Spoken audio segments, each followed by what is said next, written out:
So I want to share this mantra. Often we will begin anything with a prayer to our teacher, to our guru. And so 今スクリーンのシェアをしたんですけれども、このマントラが先生、グルに感謝を表すマントラです。So this is a nice Sanskrit prayer. For someone who wants to learn some prayers, this is a very nice prayer to begin with. で、これすごく素敵で美しい感謝を表すマントラなんですけれども、何かお祈りのマントラ学びたいという方にもすごくおすすめのマントラ。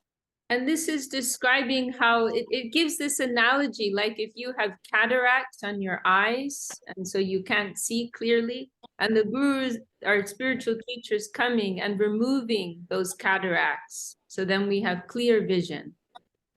で、このマントラの意味なんですけれども、もし私たちの目の中にゴミや塵が入っていたら、ちゃんときれいに物事っていうか世界が見えないけれども、グル、先生という方って何をしているかというと、私たちの前に来てくれて、その目についているゴミや埃を取り除いてくれることで、私たちがちゃんと世界を正しく見ることができる、そんな役割をしてくれるグルに感謝を示すマントラです。So this is the prayer. Om Agyana. So maybe you can repeat after me. Om Agyana Timirandasya. Om Agyana Timirandasya. Gyananjana Shalakaya. Gyananjana Shalakaya. Chakshur Unmilitam Yena. Chakshur Unmilitam Yena. Tasmai Shri Guruve Namaha. Tasmai Shri Gurave Namaha. So maybe everyone can open their mics and we can all try and chant it together. もしよかったらマイクオープンしてください。それでみんなでチャンティングしてみましょう。きっとネットワークの環境で途切れ途切れになったりするかもなんですけど、やってみましょう。Om Agyana Timirandasya.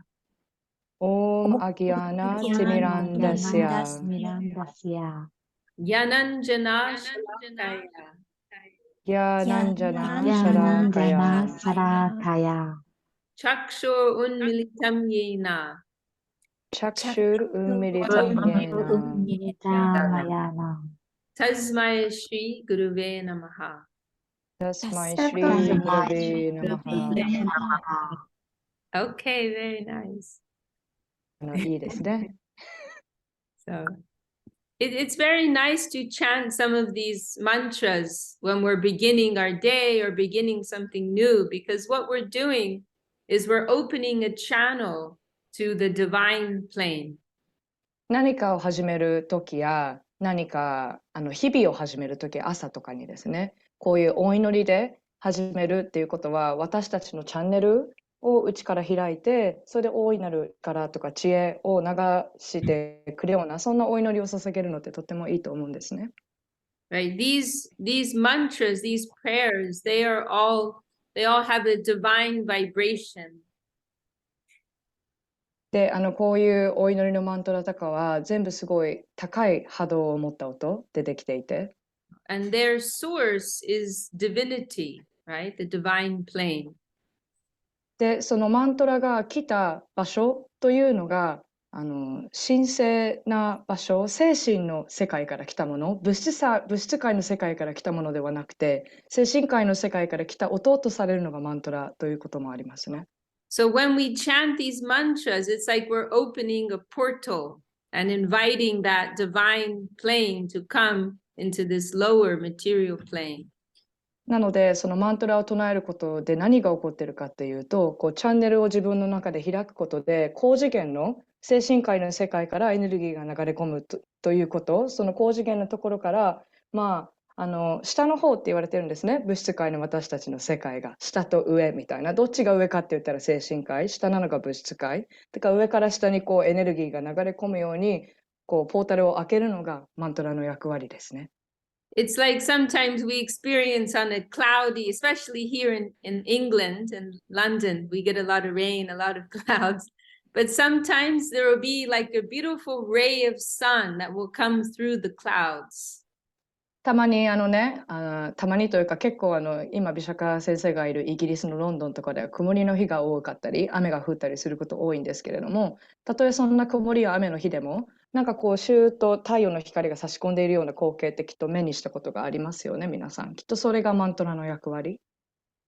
So, in the same way, when we're living in the world of our bodies and our minds, the world of I, me, and mine, it's like we're covered by these clouds of ignorance. なので物質界に生きている私たちってなんかそのもう常に雲に囲まれている状態と言っても過言ではないかもしれない。その体という雲とかマインドという雲という中に囲まれて生活している私たち。But when we call out to to divinity, to God, to Krishna, then we're inviting that light, that sunlight to come through. でもそのマントラを唱えることで私たちってその高次元にある精神界に神様のところにクリシュナのところに働きかけているので、そうすることで大いなる存在からの愛の光がこう流れ込んでくる。And that light is always there. Sometimes we feel it, sometimes we don't, but it's で、always there. その光っていうのは常に光っているものなんですね。さっき太陽って言ってたんですけど、太陽のようなもので、私たちが気づくか気づかないかは関係なしに常に光っているものなんですね。Like I always remember this, one time it was in Italy, in Milan, and it was a rainy, cold, and gray, cloudy day. And I was taking an airplane, I was flying. And when we で、went ある日、前にイタリアのミラノに行った時なんですけど、すごい雨が降ってて曇ってて寒い日、その日に空港でどこかに行こうとしてたんです。And when we went up in the airplane, we went above the clouds and the sun was shining so bright. それで飛行機が離陸して雲の中を通り抜けた後に出た上の世界っていうのがもう雨とかは全然降ってなくて、もうとりあえず太陽が輝いてた、そんな光景。And it was so inspiring for me because I thought, wow, like we may be feeling darkness, but the sun is always there. If you can go past the clouds, you'll come to the sun. The light is always there. それでその体験ってすごく印象的で、っていうのも私たちって常にそういった雨が降っていたり寒かったりっていうような物質世界に存在していますけど、その覆われた雲をこう突き抜けるといつもそこにあるのは光り輝いている精神界の世界を模倣しているようだなと思って。So we have to remind ourselves that sometimes we're feeling the heaviness of the material environment and we're experiencing so much negativity. But we have to remember ourselves the sun, the light, spiritual light is always there. I just have to develop the eyes to see that all the time. なので私たち物質世界で生きる中で重たいことやこう体が重くなったり引っ張られたこと、ネガティブなことっていうのはこの物質世界で起こりますね。でもそんな中でも私たち常に思い出していかなきゃいけないものっていうのが、その精神界の太陽、光は常に輝いているもの、私たちがしなければいけないことっていうのが目を開けてそのビジョンを見れるかどうかに限りますね。In this world, these two currents are always flowing. There's the material current and there's the spiritual current. それでこの世界には2つの川というものが流れているんですけど、1つが物質世界の川で、もう1つが精神世界の川で、それらがパラレル平行になってこう流れているような感じです。And we can choose which current, which flow we want to connect with. We have some choice. それでどちらの川につながるかというのは私たちの自由意志、自由選択なんですね。And so this is one reason why kirtan, chanting, is so special because it helps us to always connect with that spiritual wave. なのでそれがキルタンがどうして特別かっていうのにとても関係するんですけど、キルタンマントラを唱えることで私たちって常に精神界の方の意識の川とつながっていられることができるからなんですね。And we can do that chanting within our mind. We can do that chanting verbally, with our mouths. We can do that chanting alone or with others. It's such a wonderful practice. Anytime, anywhere, in any situation, we can で connect with that current. その精神世界の意識とつながれる川の方法のキルタンって本当に素晴らしい手法で、どんな状況でもどんな時でも一人でいようがみんなといようが頭の中でも捉えられるし口でも唱えることができるしもうどんな状況にもこう適応してくれる素晴らしい手法なんですね。So I'm just sharing what came to my mind. Does anyone have a special topic they'd like to discuss today? なの Or でまあ今ここまでなんかとりあえず頭に流れてきたことを喋っていたんですけれども今日誰か特別に何か聞きたいこととか質問したいこととか興味があることとかあればぜひ質問してみてください。はい、幸子さんどうぞマイク開けてどうぞ。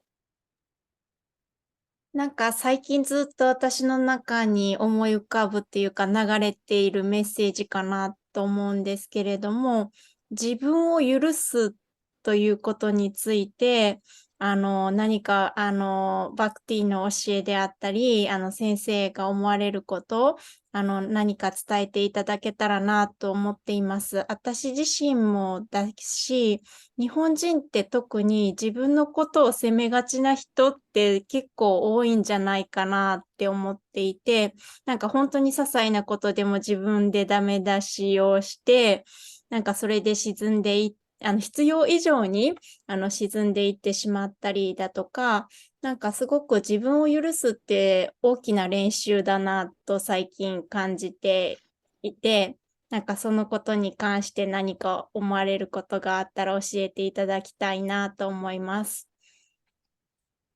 Okay です。So the question is really, really interesting. Must be really interesting for all of us here as Japanese. So there is a big conditioning in this country to blame our own self here, even for such a small little mistake.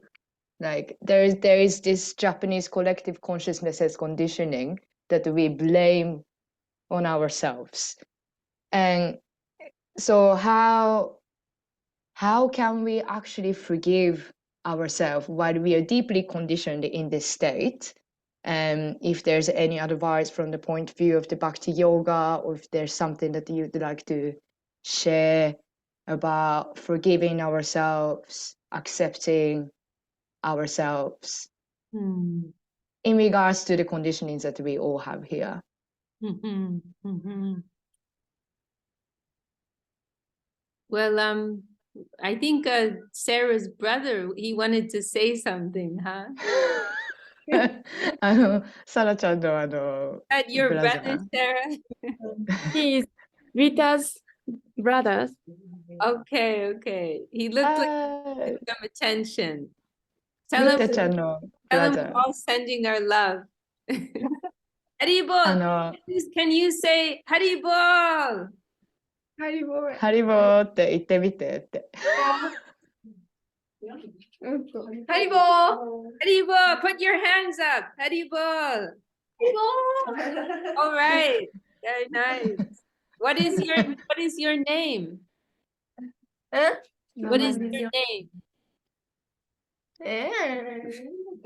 隠れた。 Oh, he's shy. Now he's shy. We'll tell him we're happy to see his enthusiasm and hope we can do some kirtan with him sometime.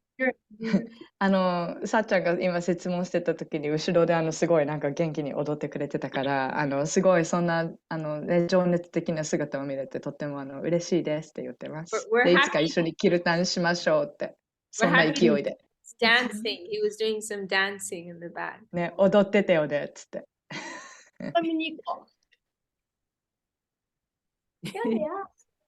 Okay. Well, okay, we'll go back to Sachiko. Sachiko's asking very serious question and very, very good question. ですごい真摯で良い質問ですね。ありがとうございます。 Yeah. And yeah, I mean, you made a good point, Ananda Moy, that every culture has its own particular mindset, particular conditioning, right?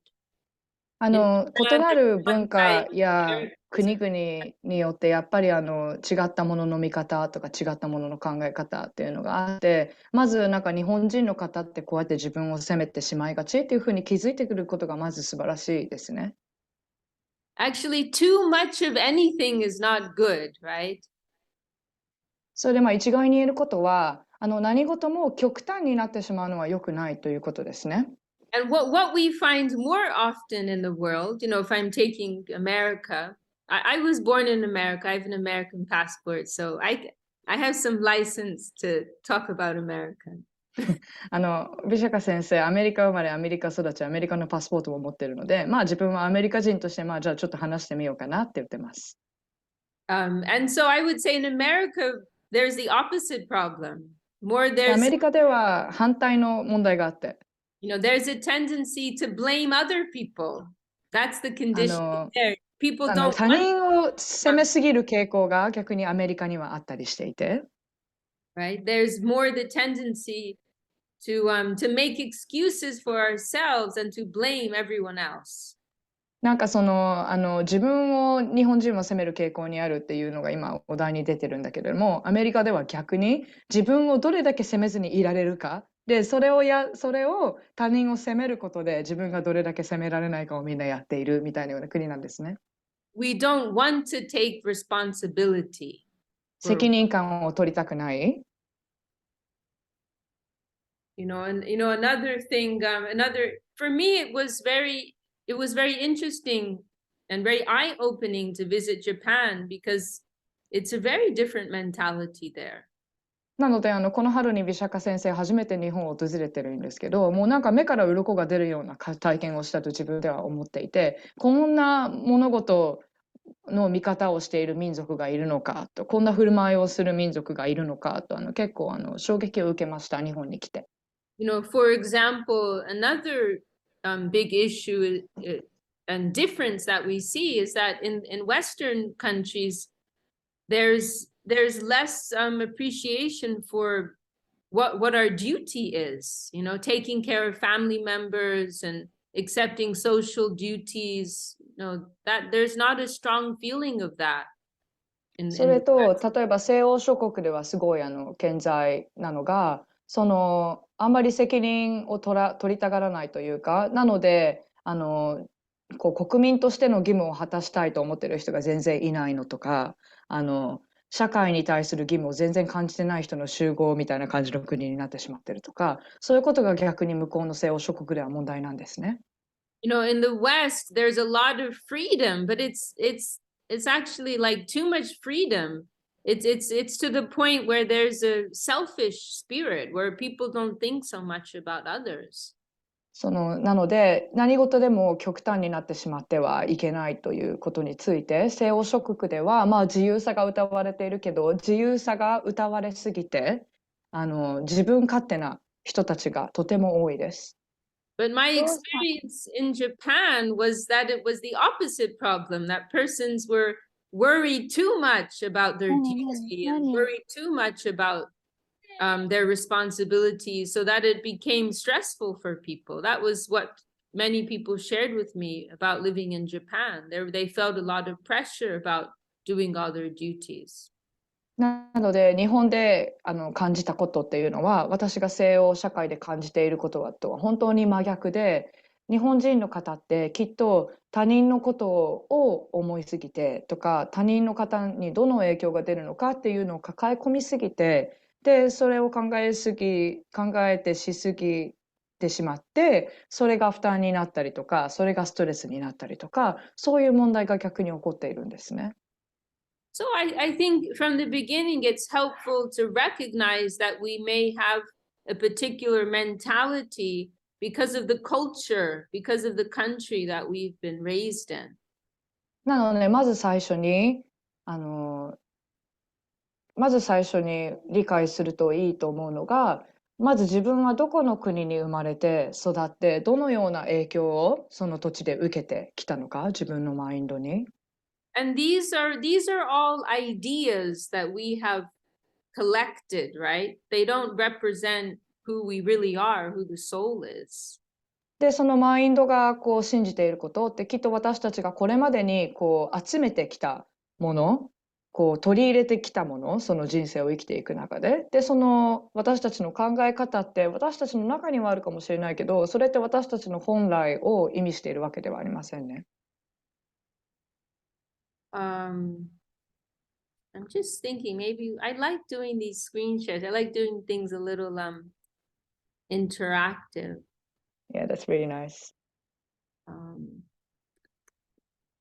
Let me see what we can find here. Images. なんかちょっとスクリーンシェアとかしたいなと思うので、ちょっと待ってください。なんかこうみんなとこうもうちょっとインタラクションっていうかこう話し合いみたいな感じでできるのが私も嬉しいのでとか言ってます。石岡先生。So,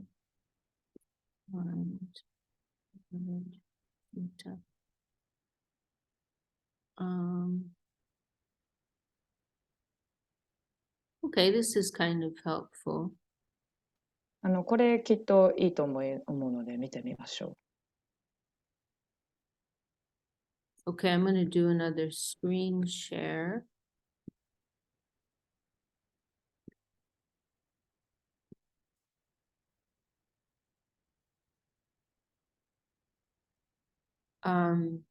Yeah, so this is helpful. It doesn't have the Sanskrit words, but that's okay. So ま this あ、サンスクリット語はついてないんですけど、これきっと役に立つと思うので出してみました。so this is the description of our existence according to the Vedas, the scriptures of India. で、これがベーダに基づく私たちの存在を表している図です。So right at the core, at the center, the heart of our existence is the soul. で、コアの中心の部分にあるのが魂。Right. And then the soul is covered by these layers. で、その魂がこういろんな色で分けられている、いろんな層に覆われているんですね。And there's then the most subtle. Oh, this actually doesn't. This doesn't show the ahankar, the ego. Oh, the ego's here, but it's in a different order. Yeah, this chart isn't perfect. But so the ego is the most subtle of the layers that covers us. And the ego means our sense of identity.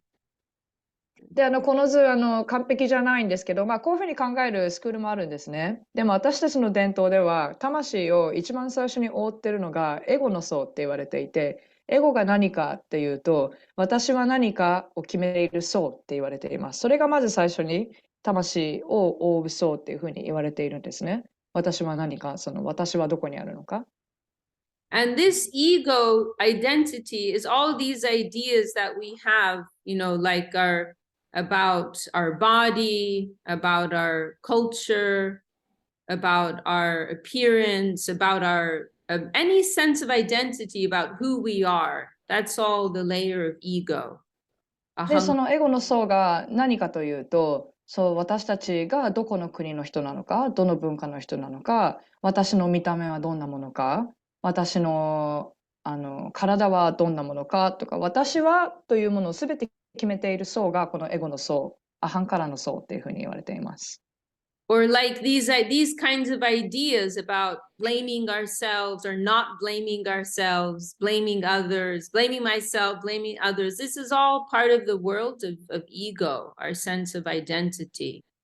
なので、自分を責める、他人を責める、自分を責めない、他人を責めないっていう、そういう自分は何か、私は何か、他人が何かっていう決めている層がこのエゴの層になります。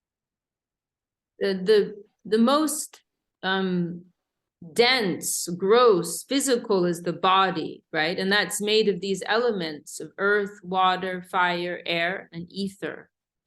で、一番凝縮されて、一番重い層って言われているのが、このグロスボディ、体の形をした体って言われている層で、肉体の層ですね。それが大地、水、火、空気、空間の5元素で成り立っているそうです。Right. And then this body has senses, the sense of sight, taste, smell, touch, and hearing. で、この肉体の層には五感という見る、聞く、嗅ぐ、食べる、そして感じるっていう五感も備わっています。And then the senses, they're collecting information and they're giving the information to the mind. それでその肉体の五感を通ってきた感覚とか経験というものが体で感じ取っているんですけれども、それがどこに行くかというとマインドに行きます。で、それでマインドでどんな感じかっていうような感覚になるんですね。And then the mind tells us if I like it or I don't like it. That's all the それ mind. で、そ The れで mind マイン is ドに like 来た a そうい child. う、Sorry, what was that?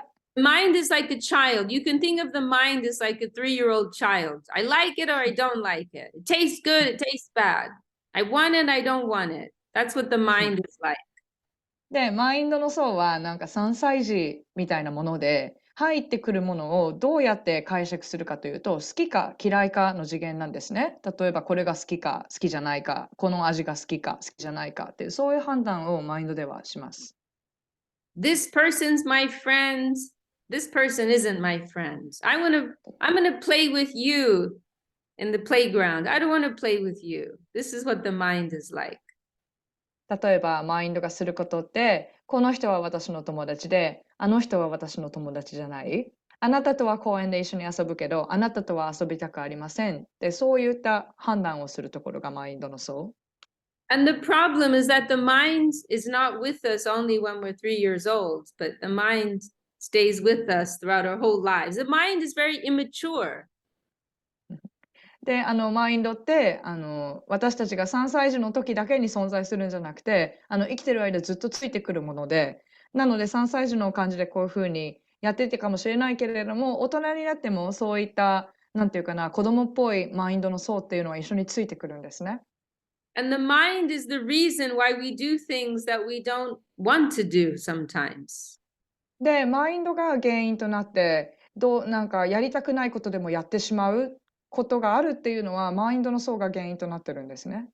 The mind likes habits also. So if you have a bad habit, the mind will keep pushing you. Even if in your heart you don't want to do it anymore, your mind is attached to doing it. Like, let's say you have an addiction to smoking. The そ mind れ will で、push you. マインドは習慣というものも好きです。繰り返すことが好きなんですね。マインドの特徴として。なので、それが悪い習慣だとたとえあったとしても、マインドは繰り返すことが好きなので、その悪い習慣であっても繰り返し続けたりします。例えば、タバコの喫煙、悪いと思っていても、もう習慣づいたものは変えるのがとても難しかったり。So the mind will decide, I like this taste. I like the taste of cigarettes, or I like the taste of chocolate. And then you won't be able to control it. The mind just will keep going there, even if it's making you sick. 例えば、マインドがタバコの味が好きとか、チョコレートの味が好きと決めたとすると、自分の体とは、関係なく、マインドがこう、レッツゴーみたいな感じでこう、繰り返すのが好きで、それがずっと続いていくような。But the good news is that the mind is also like a tool or like a puppy dog that you can train. You can train the tool, you can train the puppy dog to do what you want, what is good for you.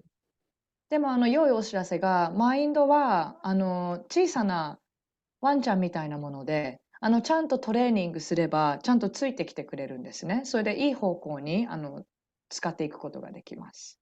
And you train the mind with the intelligence. The intelligence has the power to think about things. それでマインドをどうやって訓練していくかというと、インテリジェンスの層、その私たちの、知恵の部分、なんかこう上から見ているようなところにあるようなマインド、その層を使ってやっていきます。So, for example, you may have a habit. As soon as you wake up, you turn on your phone, right? Many of us do that. I do it a lot of the time too. It's not a good habit, you know. And the 例えば、mind, it's that habit. As soon as you wake 例えば up, turn on the phone. 例えば私もよくやってしまうんですけれども、朝起きた瞬間に携帯の電源を入れるという習慣、きっと良くないですよね。朝をそうやって始めるのは。だけど良くないって分かっていながらも、私も含めてみんなやっちゃったりしていますよね。So with our intelligence, we can tell our mind, okay, I'm going to break that habit. We're going to make a different habit.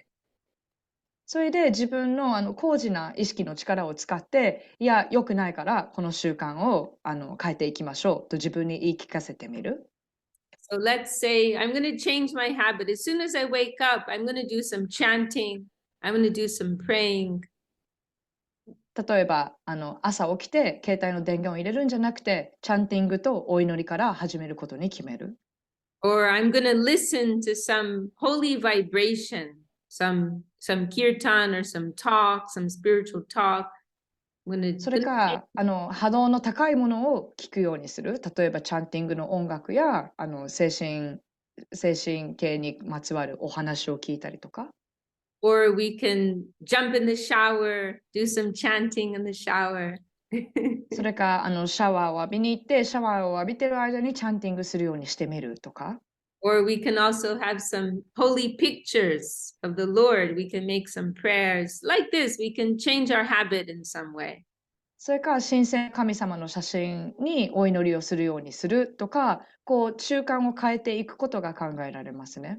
So if we do this, then we will see the mind changes. If you change the pattern, then the mind will become attached to the new pattern. そうすると習慣を変えていくことによってマインドが他のものに執着していくことになるので、こういうふうにすることでマインドの習慣を変えていくことができるんです。So we have to remember that, we want to control our mind. We don't want our mind to control us, right? なので私たちが覚えておきたいのが、私たちはマインドをコントロールすべき側、マインドにコントロールされる側じゃなくて、マインドをコントロールしていこうっていう側に回るということですね。So let's see here. Just seeing if there's any other. Oh, this is the outline I was talking about. The body, the senses, the mind, the intelligence. Then there's also the ego, and then the soul. There. これがビシャカ先生今おっしゃっていたことですね。肉体、下からグロスボディっていうのが肉体、それが五感に行って、それでマインド、でそれがインテリジェンス、高次のマインドに行って、その上にあるのがエゴっていう層なんですね。でエゴが私は誰かって決めている層が魂につながっていくっていうことですね。So all of this is helpful because it reminds us that we are not limited to who we think we are right now. We're not limited to what's going on in our head right now, right? なのでこうやって私たちの存在は何かって把握することってとっても大切で、これを理解することで私たちは私たちが考えている以上のものなんだっていうところに理解を広げることができます。And a lot of the things that is floating through our heads, they're just different ideas we've collected from the environment. Right? でいろんな思考が頭の中に常に浮いてると思うんですけど、そういうのって私たちが日頃生きていく中でいろんなところでなんかこう取ってきちゃったものなんですね。But let's go back specifically to the question from Sachiko. でも特に今質問してくれた方向に進んでいきましょう。So, as we said, it's important that we don't blame others, but at the same time, it's not healthy to blame ourselves too much, right? And this is the problem that Sachiko's bringing up. なので問題が今ここで何かというと、他人の人を責めることは良くないっていうのはみんな分かってますね。それで他人のことを責めるのは良くないけれど、自分のことを責めるのもあんまり健康的じゃないですね。それでそれをどうしていくかということですね。It's very good, it's very progressive to recognize that we are responsible for everything that we experience, but we also have to forgive ourselves, right, for our mistakes. それで全ての起こっていることは自分に責任があるっていうふうに思うことはとても紳士的だし革新的だしすごい大切なことだと思うんですけれども、それと同時に自分をどうやって許してあげていけるか。No, we are not perfect beings. で、私たちは完全な存在ではありません。And it's also okay, I'm having a lot of fun with the screen sharing today. Another thing we can mention is it's mentioned in the scriptures that every person in this world has 4 faults. それで経典にも書かれていることで、この世界に存在するすべての人には4つの欠点があるというふうに書かれています。And I want to look this up. Be nice to find the Sanskrit. Okay, I'm going to do another screen share. またスクリーンをシェアしますね。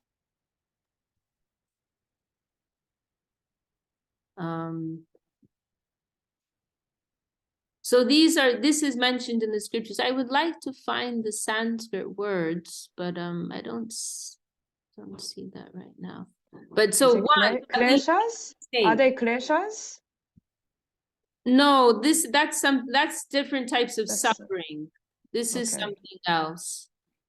From what is it? Para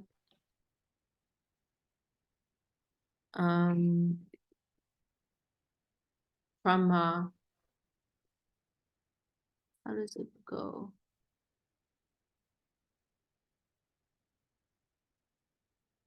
It's here. But the first one is that we make mistakes.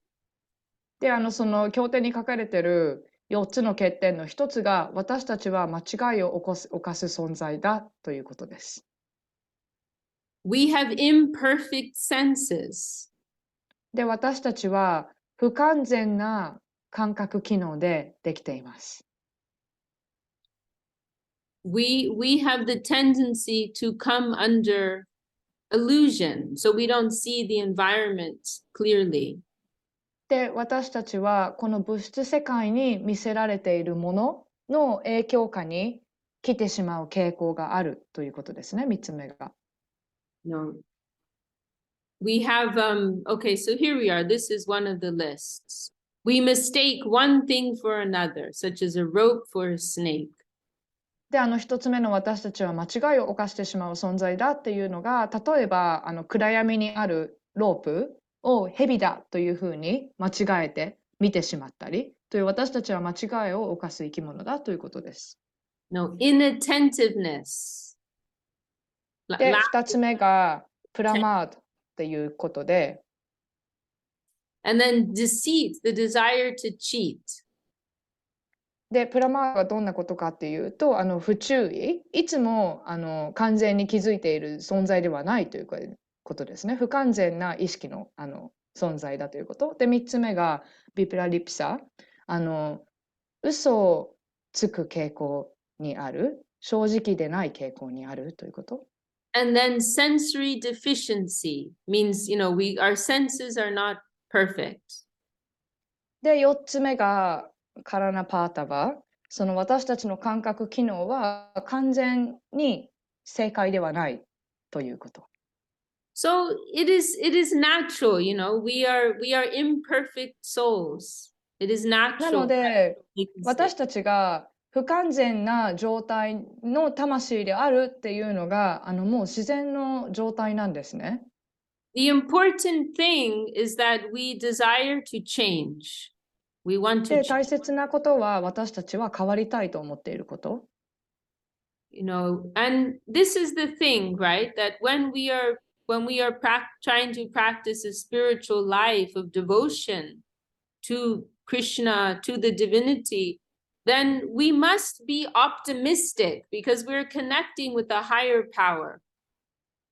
で、もし私たち神様、大いなる存在、クリシュナとつながって生きていきたいって思うと、まず最初にそこでつながることで何が起きるかというと、楽観思考とか楽観主義になっていくんですね。というのも、大いなる存在とつながっているっていうところがもうすでにポジティブ。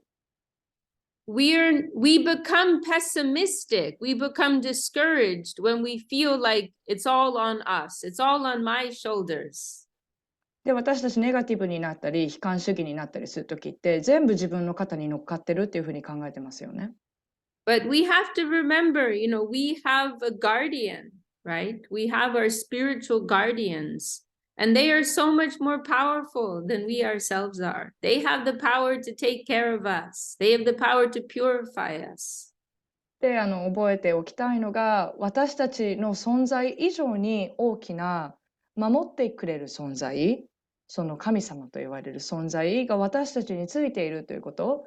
で、なので、その方が私たちよりもすごい存在だから、私たちで頑張る以上にそこからの答えの方が大きいということをまず理解すること。So a faithful person will always be optimistic, will always be hopeful. なので、信仰が深い人って、通常、楽観主義な方が多い傾向にありますね。Because if we have faith, then we see, oh, God is there. Krishna is there. The divinity is there. というのも、信仰の深さによって、神様がいる、クリシュナがいるというふうに、それが見えている世界に存在しているからなんですね。Everything is possible. Nothing is impossible. If す God べてが可能で、可能ではないものなんて存在しないんですね。So we want to be hopeful, and we want to remember that it's not only that our guardians are there, but they have love for us. They want the best for us. それで神様がいるっていうだけじゃなくて、その神様たちって私たちに常に愛を注いでくれていて、で、私たちにいつも自分たちのベストを応援してくれている存在、それが神様という存在なんですね。There's one expression that we have in English. To err is human. To err means to make mistakes. So to err is human. To forgive is divine. で、英語ではこういった言い回しがあるんですけど、間違いを犯すことは人間の証。で、許しを施すということは魂だという証。So it is the very nature of divinity to be forgiving. なので、神聖の特徴の一つが、許しを与える存在ということですね。So we must have that faith, right? That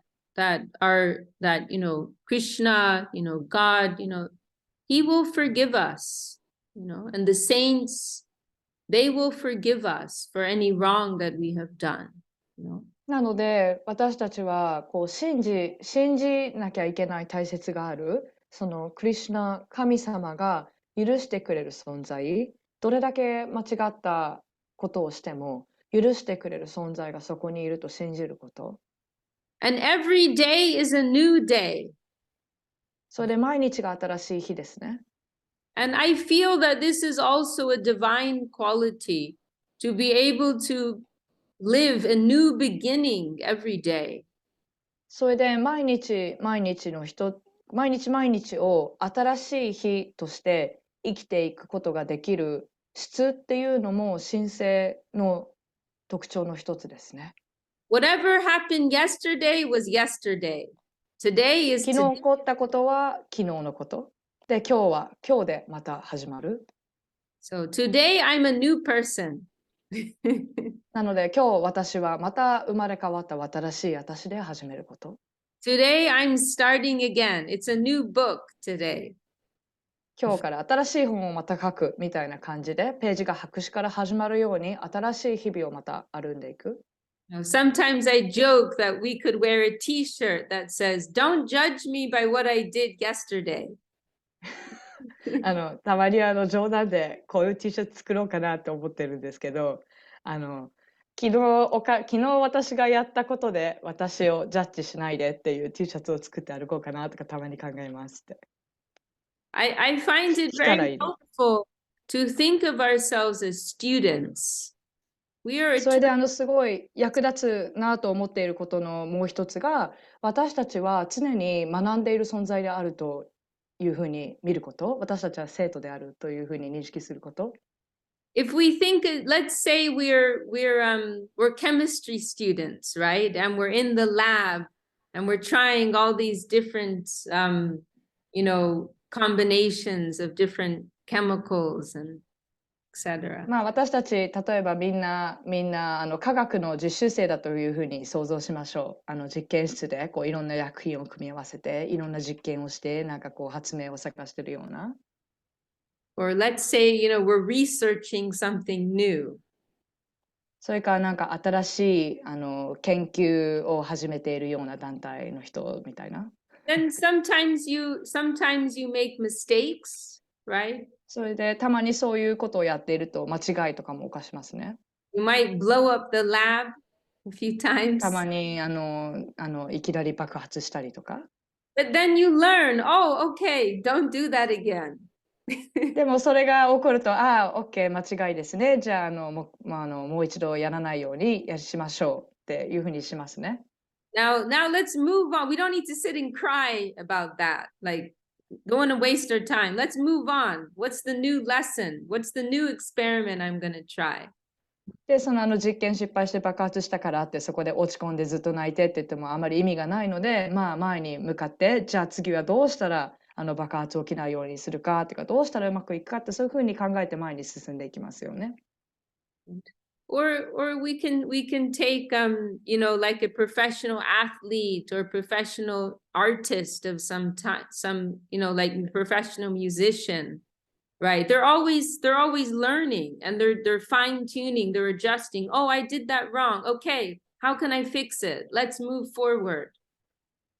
で、それっていろんな職業の方にもきっと言えることだと思うんですけれども、例えばプロのスポーツ選手の方や芸術家の方や音楽家の方も活動を続けていく中でいろんなこう微細な調節をしてどうやったらうまくいくかっていうを繰り返してきっと皆さん進んでいますよね。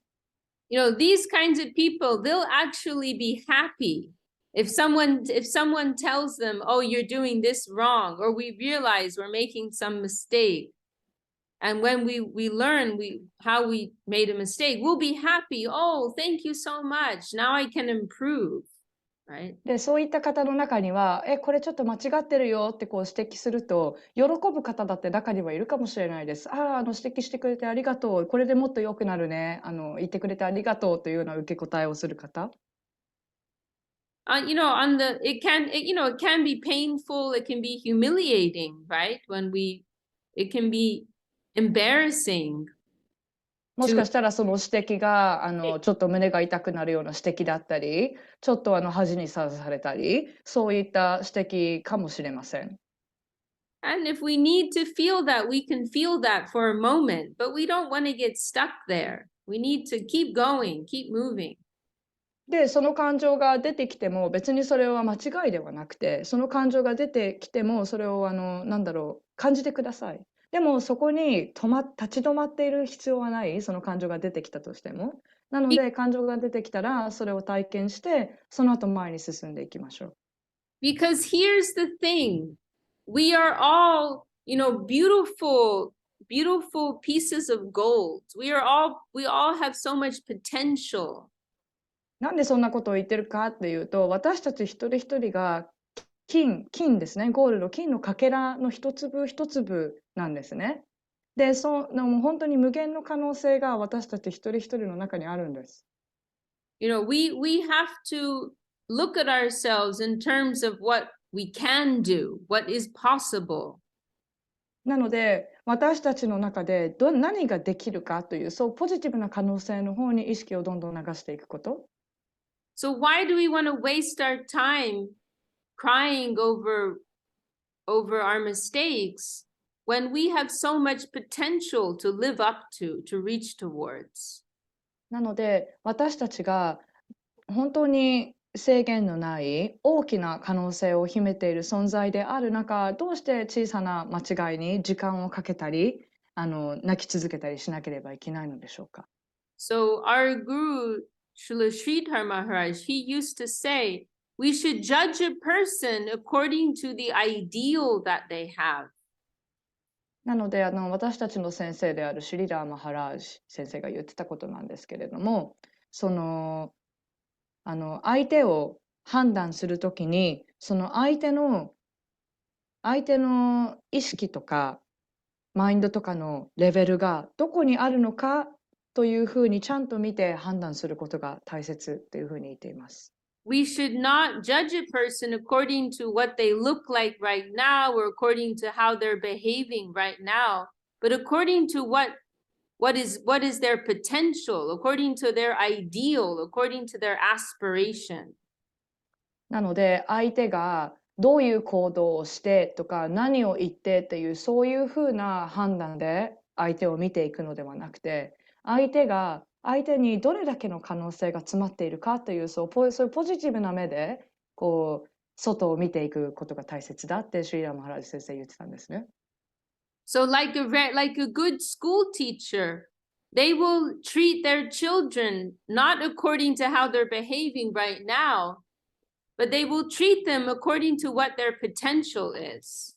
なので良い学校の先生ってきっと生徒さんが今何をしているかっていう状況で一人一人を判断するんじゃなくて、この子に詰まっている全ての可能性、将来も見据えて、それで一人一人接していくのが多分良い学校の先生なんだろうと思ってます。So a good teacher will think this little 5-year-old child is making a temper tantrum, crying, making a mess in the classroom, but they could be a future world leader. で、例えば良い学校の先生だとして5歳の子供がすごい感情の起伏が激しい子でなんか暴れたり泣いたり飛んだりってなんか結構すごい暴れてたりします。でもそれでこう見るんじゃなくて、もしかしたらこの子はものすごいリーダーに将来なるかもしれないっていうそういう眼差しで見てあげること。A good teacher will think I could be looking at a future Nobel Prize winner for peace. で、もしかしたらこの子は頭がすごい切れてノーベル賞を受賞する人になるかもしれないっていうふうに思うかもしれない。So how can I treat this child in a way that they can move closer towards their potential? なので今ここにいる子供をどうやったらこの子が持っている可能性を最大限に引き出すところに持っていくことができるだろうかというような視点で見てあげること。So we should look at everyone like that, everyone that we meet, and we can also look at ourselves like that. なので会う人、すべての人をそういう視点で見ていくこと。で、他人だけじゃなくて私たち自身もそういう視点で自分自身のことを見てあげる必要。And if we think like that, it will also give us some encouragement to try harder. Because, I have the possibility of being someone much more. I have that potential. Let me move closer to that. で、それでそういう視点で自分を見てあげることができたら、もしかしたらもっと努力することができるようになるかもしれないっていうのも、自分にはこれだけの可能性があって、頑張ったらここまでいけるかもしれないっていうようなモチベーションになってくる。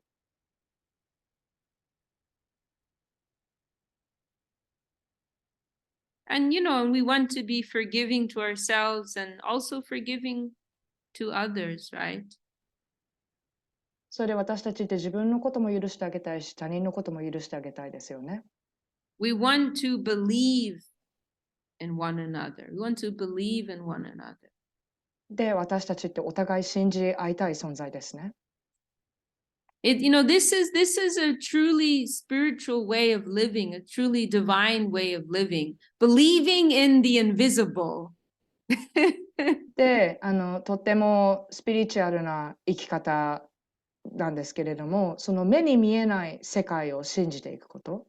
I'm going to believe in the qualities of someone that they don't have right now, but they will have in the future. I believe that they are capable of having these beautiful qualities. They don't have them now, but they will have them. And I'm going to help them to 例えば、今この人にはこういった性格の質というもの、性格のクオリティというものはないけれども、きっといつかやってくるはずだから、そのやってくるその良いクオリティを信じて、その人と接し続けていくこと。I'm going to move out. You need to do arty, right? Yeah. Okay. Sorry then. going to do the new worship. ビ So シャカ先生、テンプルルームに行ったんだけど、今からアラティ、お供えの儀式みたいなやつが始まるから、動いてますね。So yeah, very nice question from Sachiko. And do you feel like your question has been answered? Do you feel satisfied? ですごいいい質問でしたね、幸子さんからの。今の答えでどうでしたか？満足しましたか？どうお考えですか？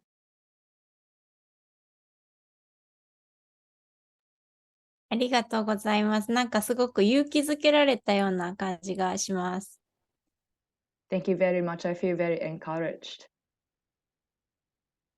Oh, wonderful to hear. 嬉しいです。Well, what do you think, Ananda Mayi? Does anyone else want to bring up another topic or? なんか他に質問したい方とかいらっしゃいますか？言いたいことでも何でも。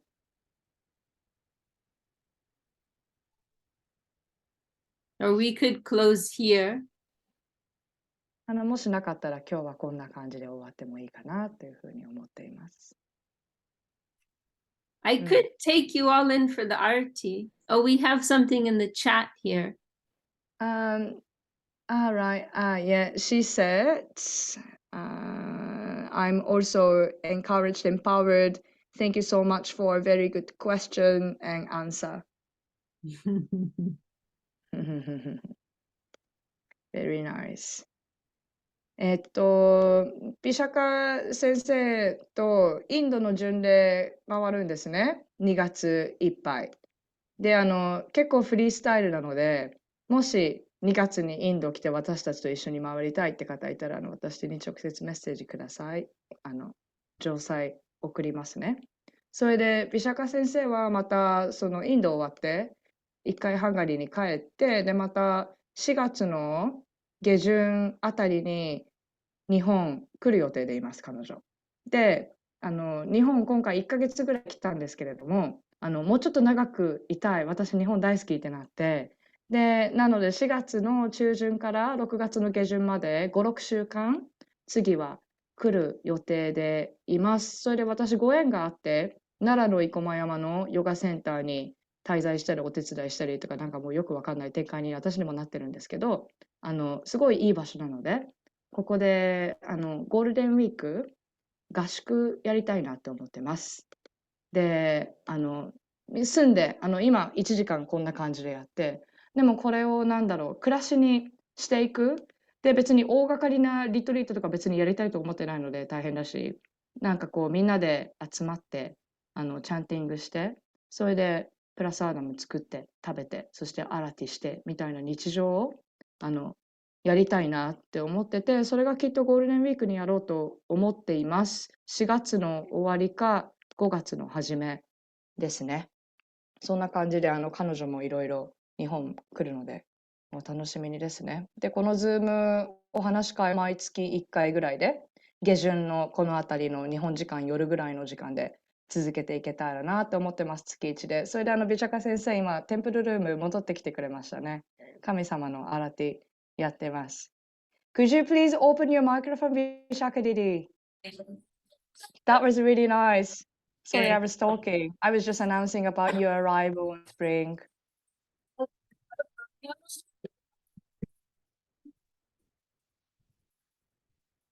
Do you have microphone on, Vishaka Didi? Maybe we can hear the sound. What did you say something, Ananda Mayi? Can we hear the music from the Oh, you temple? can't We didn't really hear anything. Oh.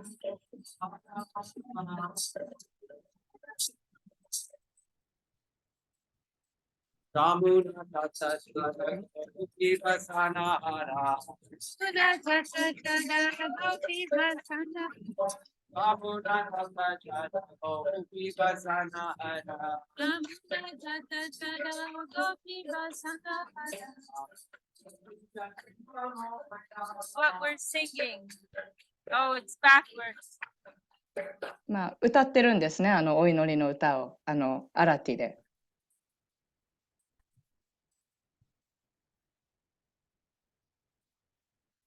I don't know, you've got like a really high noise cancellation or something. We don't hear anything.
今、アラティで何をしてるかってちょっと説明すると、神様と一緒に住んでいるって感覚なんですね。神様って遠い存在じゃなくて、家族メンバーの一人としてバクティヨガでは取り扱っていて、家族の主張みたいな。で、なので朝起きた時におはようって言ったり、昼にはこんにちはって言って、夜にはこんばんはって言って、どうやって挨拶するかっていうと、こんな感じで挨拶するんですね。歌とお祈りで。それで神様に捧げているのは5元素。地、水、火、そして風、そして空気。今空気送ってましたね。なんていうの、うちわじゃないけど。なんだ、うちわじゃないで。なんだろうね。あれで。それでマインドもマントラで捧げて、で、心を込めて捧げて、私のすべてを捧げますという練習をしているのが、このアラティというお供えの儀式ですね。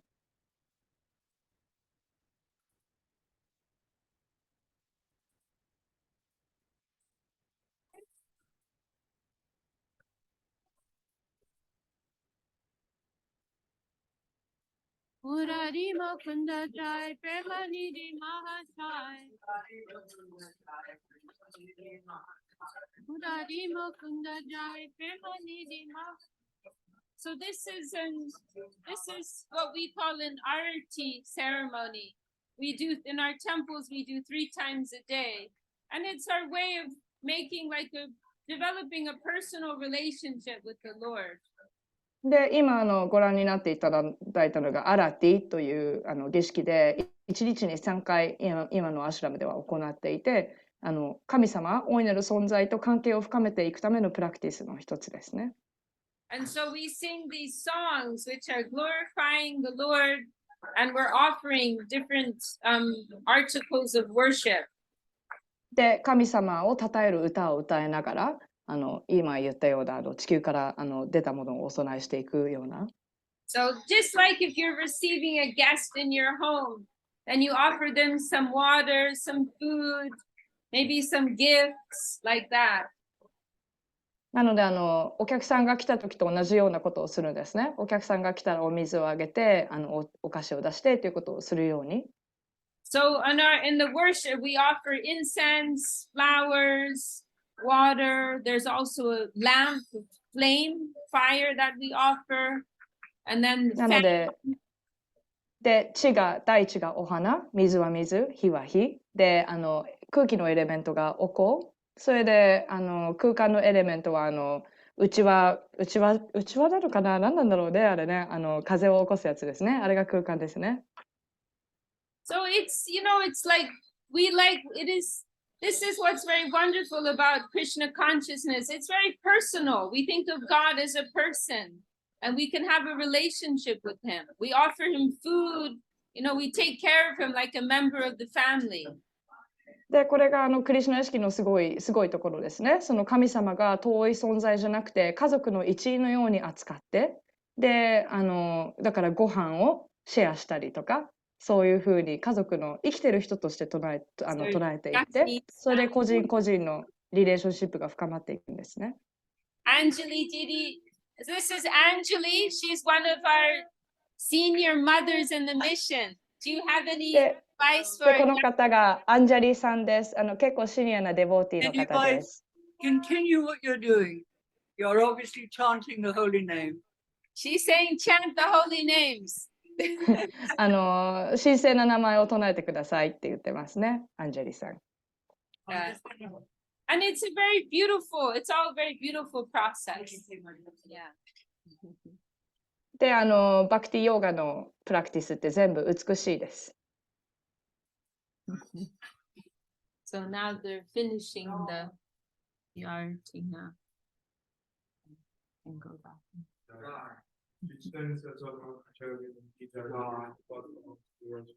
アラティが終わりそうなので、また入ってきましたね。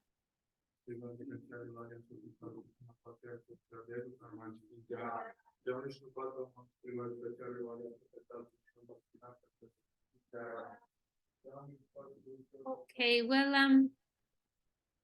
what do you say, Ananda Mayi? Should we finish there for today? I think so. 最後に何か一言言いたい方とかいらっしゃいますか？ Thank you all so much for joining. It's been a wonderful meeting with all of you. 今日はご参加いただきましてありがとうございました。すごい素敵な時間になって嬉しいです。And special thanks to Akari. Can we have a round of applause for Akari-san? It's okay だよ、別に。It's okay ですよ、ジェイグルデーブ。皆様ありがとうございます。She's working so hard to spread the word. She's bringing everyone together and facilitating this connection with the translation. And not just translation, but she's building a community. She's keeping everyone together. So I know it's not easy. It's a lot of work. And so we're so grateful to you, Akari-san. いや、ありがとうございます。ね、バクティすごいやっぱりいいんで、いいものはシェアしたくなりますね。なので、皆さん、今日はありがとうございました。なんかこんな感じで、コミュニティですね。And I'm really happy to see we see Yoko in this meeting today.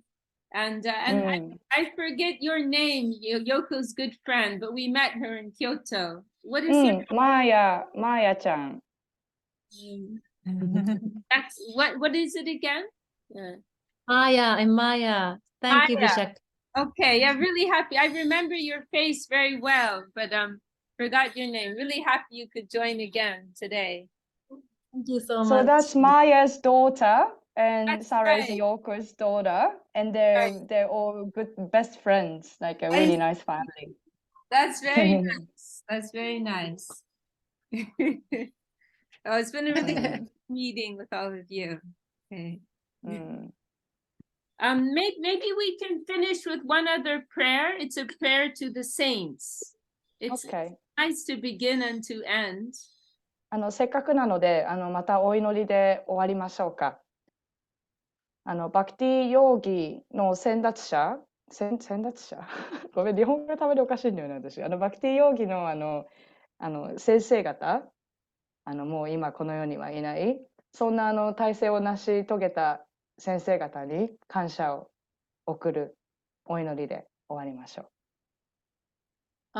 Okay, I'll do another screen share. This is it's a prayer to all the saints and to all of yourselves, everyone who is trying to move towards God, So それでこのお祈りがどんな意味かというと、その昔の先生だけじゃなくて、神様とつながろうとしている一人一人の存在の方たち、バクティヨーギ、すべてのバクタをに敬意の念を表す、リスペクトを示す、リスペクト、感謝の念を示すマントラですね。なので、それは皆さんが一人一人持っている先生の方にも行くし、今のこのズームに集まっている一人一人に対しても届く、そして自分に対してもっていうようなマントラです。So this is the prayer. Vansha kalpa tarubhyascha. You can バ all ンチャカルパータルービアスチャ、 Kripa sindhu bheva cha. クリパーシンドゥビアエーバチャ、 Patitanam pavanebhyo. パティタナンパーバネビョ、 Vaishnavebhyo namo namaha. バイシナベビョナモナマハ。 Maybe everyone can unmute and we can chant together. 最初みたいにマイクをオンにしてみんなでチャンティングして終わりましょうか。 Vansha kalpa チャーカルパタルー、 tarubhyascha. バンチャーカルパタルービアスチャー、 Kripa sindhu bheva cha. クリパーシンドゥビアエーバチャー、 Patitanam pavanebhyo. パティタナンパーバネビョ、 Vaishnavebhyo namo namaha. バイシナベビョナモナマハ。 Here, the devotees, the saints, they're being compared to wish-fulfilling trees. They can fulfill all the spiritual desires of all souls. このマントラで言われているデボーティっていうのがすべての願いを兼ねてくれるような木っていうふうに言われていて、でその願いを叶えてくれる木であるバクティヨガを実践している人とつながって全部の願いが叶えられますようにというようなお祈りですね。 And they have mercy like an ocean. で彼らは大きな海のような愛の深さを持った人たちです。 Well, I wish you all the best for these next few weeks and days and months, and look forward to the next meeting. なので次のミーティング1ヶ月後ぐらいになると思うんですけど、それまで元気に幸せに楽しくやっていきましょう。Haribol! ハリボー